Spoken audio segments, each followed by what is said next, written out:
Olá, olá, tudo bem com você? Seja bem-vindo ao nosso canal sobre advocacia criminal, ajudando você a se desenvolver como advogado criminalista. Meu nome é Leonardo Ganho e eu sou advogado criminalista. No vídeo de hoje nós vamos falar sobre como fazer uma resposta à acusação em casos de homicídio. Vamos lá? Agora eu vou ser bem prático, tá? Não vou me reportar a código, a estruturas legais, a modelos, não. Vou ser bem prático, vou transmitir para você um método que eu desenvolvi durante os últimos 20 anos como advogado criminalista. Primeiro passo, o cliente vai te procurar, né? Ou um familiar, se ele estiver preso, um familiar vai te procurar, vai conversar com você e pedir para você fazer uma visita. Ou se ele foi citado, está em liberdade, ou ele participou de um flagrante, foi colocado em liberdade difícil nos dias de hoje, né?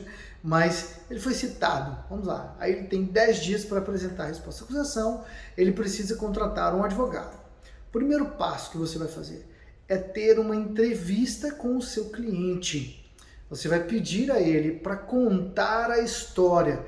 Quando ele é citado, ele já recebe a inicial, né? Uma cópia da denúncia. Você vai ler essa denúncia e vai pedir a ele para contar a história para você. Ouça atentamente. Evite ficar falando de você, do seu sucesso, dos casos que você atuou, de quem você soltou, de quem você absolveu. Dê atenção. Todo ser humano gosta de ser ouvido. Uma pessoa que está sendo acusada, que está acusada de praticar um crime ou de homicídio, mais do que ninguém, e até para que você tenha sucesso, você precisa ouvir atentamente a história dela. Você vai encontrar na sua vida muitos clientes que têm dificuldade de falar e de contar histórias, né? De se abrir, de concatenar ideias. Não é qualquer um que consegue fazer isso muito bem. Então você precisa ter desenvolvido a habilidade de fazer perguntas. A habilidade de fazer perguntas ela é muito importante para a sua vida pessoal, para você ser uma pessoa feliz, próspera e que segue o teu propósito de vida, mas também ela é importante para você desenvolver o seu trabalho, né, que faz parte do seu propósito. Nos casos criminais, mais do que nunca, o advogado criminalista precisa ter a habilidade, a sensibilidade, a inteligência, o feeling para fazer boas perguntas. Isso é muito importante, tá?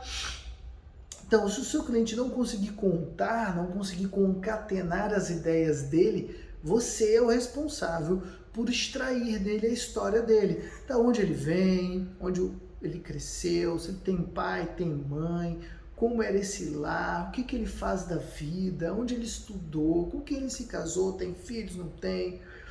Tudo isso é importante para a defesa criminal dele, para você fazer uma excelente defesa. O segundo passo, até mesmo sem ter fechado um contrato de honorários com o seu cliente, é fazer uma cópia completa do processo, capa a capa. É claro que é o cliente que tem que pagar essa cópia para você, tá? Seja ela digital ou não, você deve comprar uma diligência e deve cobrar o valor das cópias. Você vai ter que pegar uma procuração dele, onde ele te dá poderes para entrar nos autos. Você vai lá, faz a cópia completa dos autos e você vai fazer um estudo detalhado dos autos. Você vai ler folha por folha. Você vai fazer esse estudo da seguinte forma: pegue os autos, coloque ali, seja ele físico ou digital. Se for digital, você vai abrir no programa no Adobe Acrobat no seu computador. Aconselho você, se você usa notebook, você ter uma tela separada, né, para abrir o processo ali. A tela talvez até na vertical, eu gosto muito desse formato. Ou você abre na tela do seu notebook ou do seu desktop e vai ler com o Adobe Acrobat, vai fazer marcações. Eu gosto muito do processo da cópia física, tá? Então você vai imprimir o processo, vai ter ele copiado ali com marca-texto, você vai grifando tudo que você achar importante, vai colocar a etiqueta. Com um caderno do lado, seja no computador ou no processo, você vai anotar frases, palavras, provas que você achou importante, vai anotar a folha onde aquela prova foi produzida. Isso é um estudo completo dos autos. Você vai fazer esse estudo antes de qualquer coisa. Terminou esse estudo, tá? Você analisou as provas, num crime de homicídio, quais são as provas importantes assim que você tem? Você tem o laudo de exame cadavérico, que vai dizer como aquela pessoa morreu, o que atingiu ela, foi um tiro, uma facada, uma pedrada, um atropelamento e tal. Tão importante que também você pode acontecer de ter um crime de homicídio sem o corpo. Você pode ter uma acusação sem o corpo. Eu já vi isso, estou trabalhando atualmente num caso desse. Você vai ler o laudo de cena do crime, se ele existir, o laudo de análise das provas da arma do crime, ou seja, uma faca, uma pistola, um revólver, uma pedra que foi usada ali. Você vai ler as provas testemunhais, testemunhas que viram, que presenciaram o crime, testemunhas indiretas, né?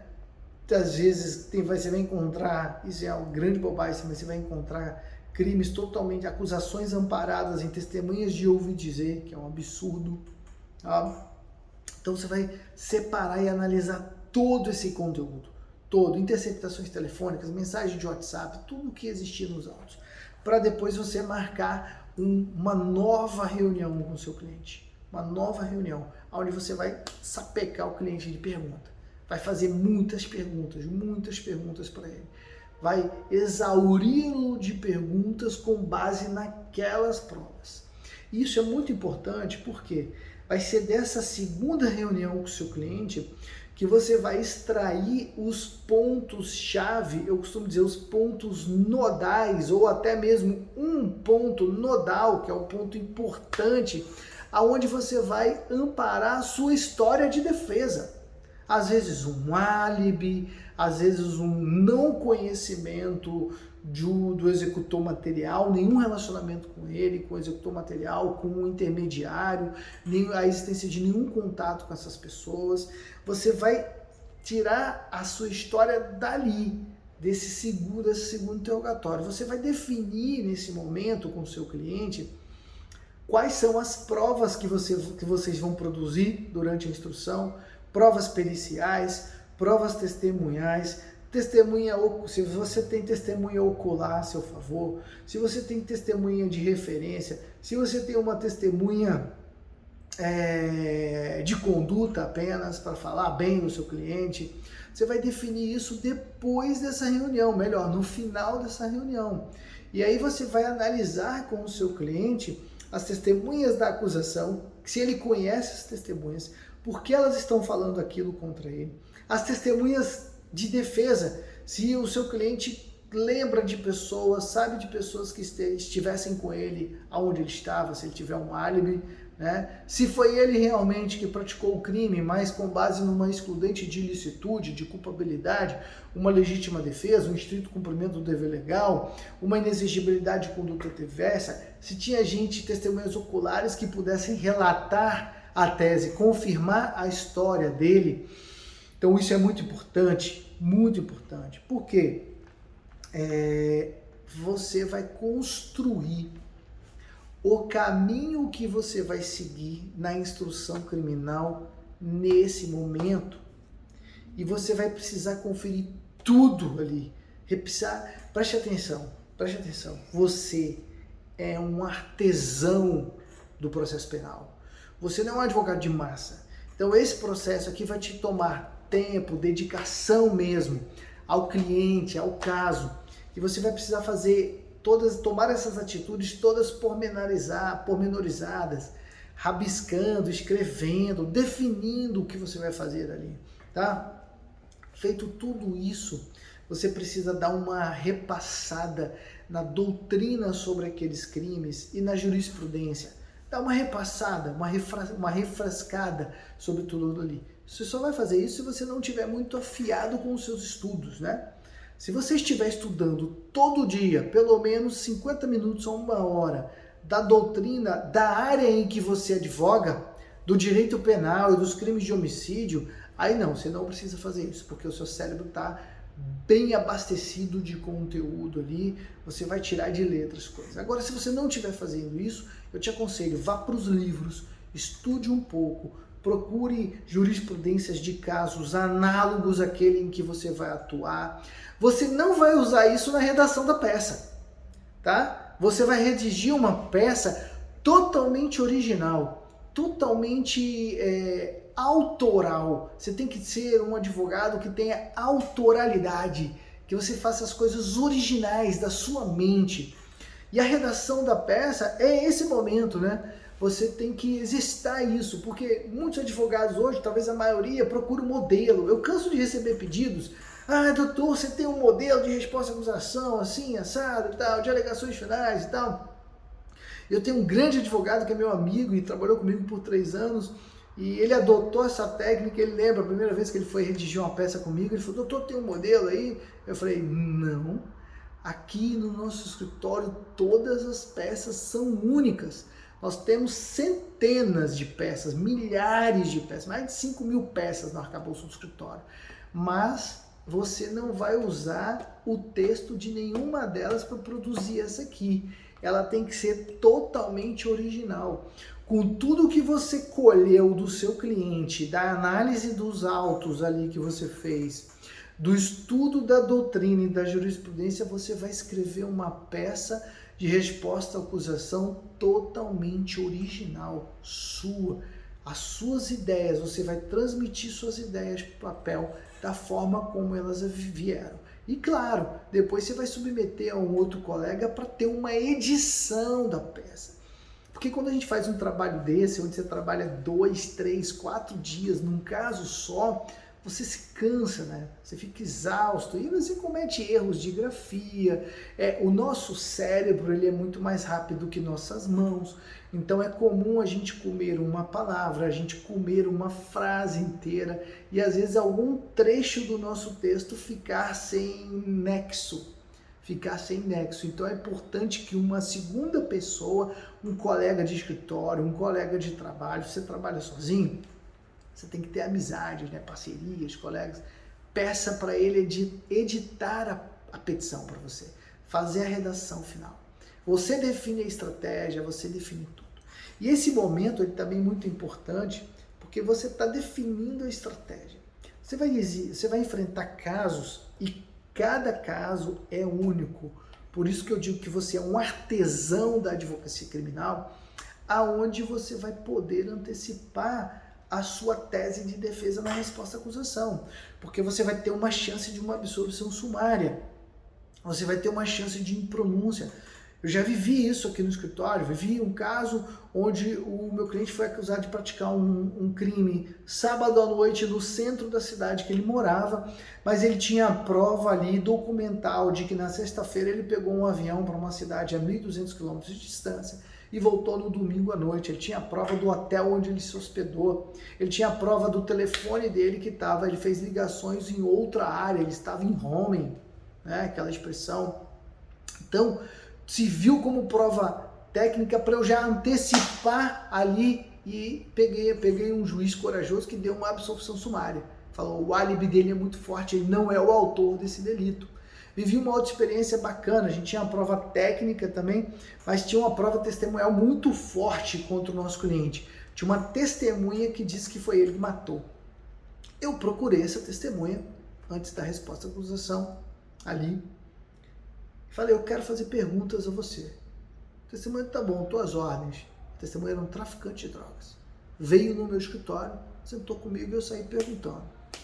Pá, conhece ele, não conhecia? Você é da onde? Nasceu aonde?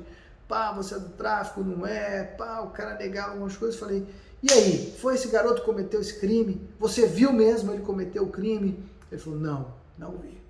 Eu só falei isso porque o delegado de polícia me pediu para falar.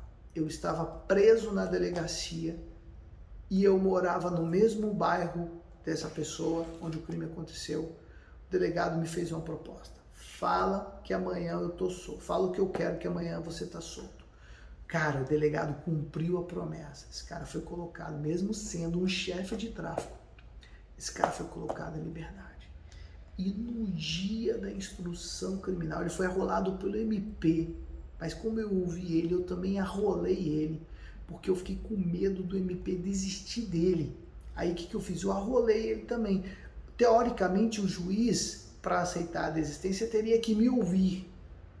Mas eu falei, como eu tenho 8 testemunhas, eu não tenho isso tudo, o meu cliente não tinha muita testemunha, não tinha nenhuma testemunha ocular a favor dele. Meu cliente tinha testemunhas de conduta e tinha testemunha da esposa que estava com ele no outro lugar, longe de onde o crime aconteceu. O que eu fiz? Arrolei ele também.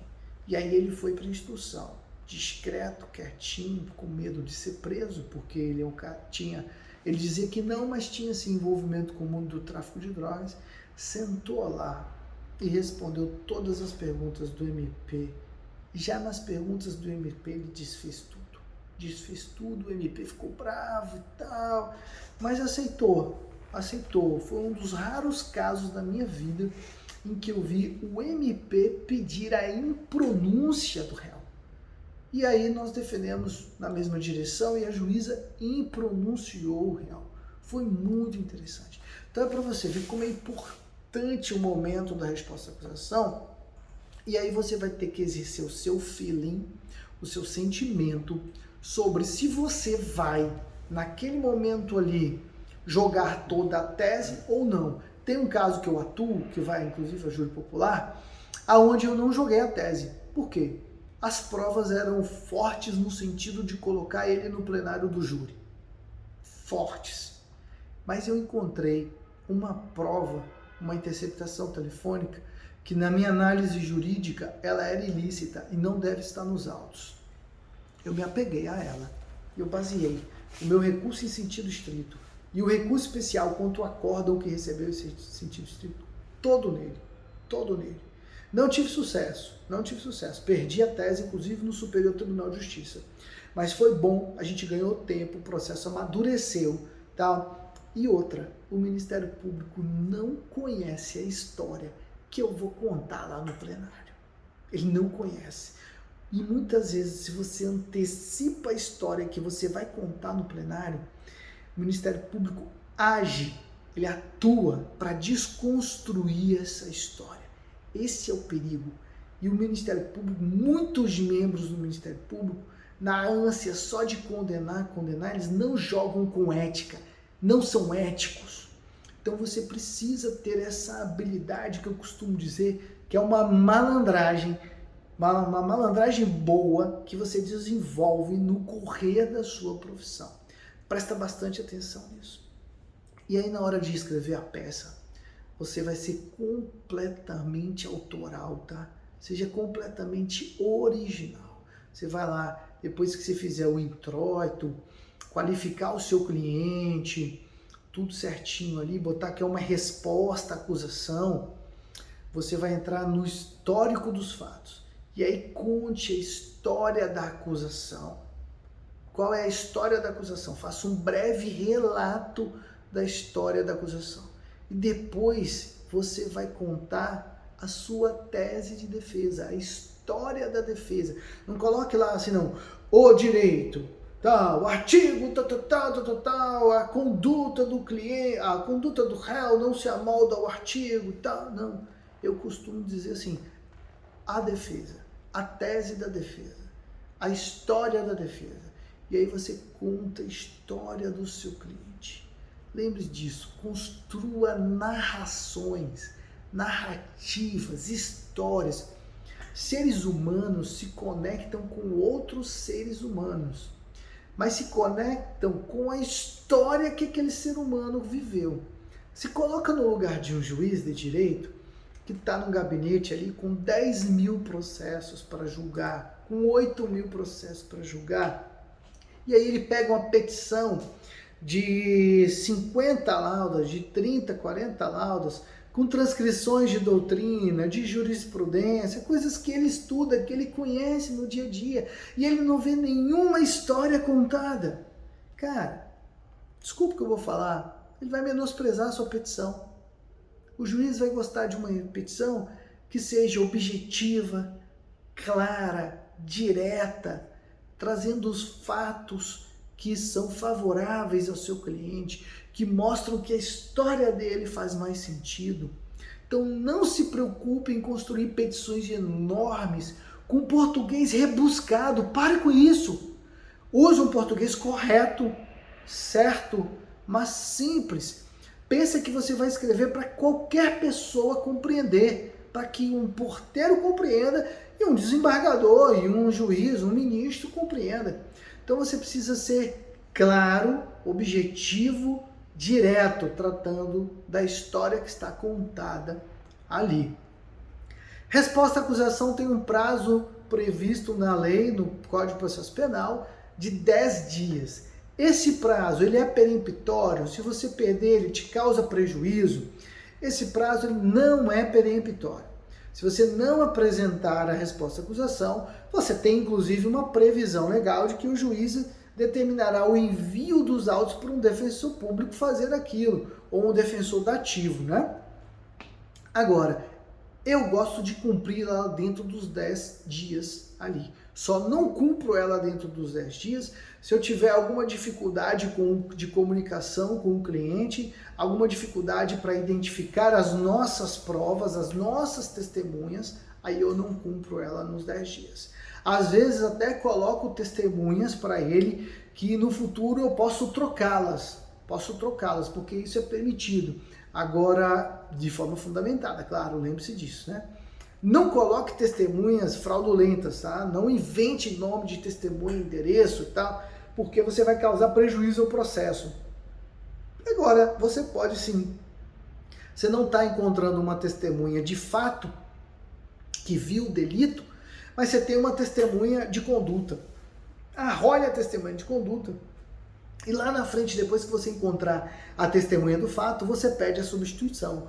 Justamente mostrando que a testemunha que você quer ouvir é mais importante do que aquela que é de conduta, que pode ser substituída por uma declaração. Tá bom? Bom, meu amigo, minha amiga, eu espero que você tenha gostado desse conteúdo, dessas explicações, dessa minha experiência de vida. Se você gostou, clica aqui no joinha. Esse é o jogo do YouTube, tá? Esse é o jogo do YouTube para que esse vídeo, para que essa mensagem alcance mais pessoas. Também, se você ainda não está inscrito no canal, inscreva-se. Obrigado por ter ficado até o final. E eu quero te desafiar a deixar uma pergunta aqui, um comentário e compartilhar esse vídeo nos seus grupos de WhatsApp. Forte abraço para você. Fique sempre com Deus.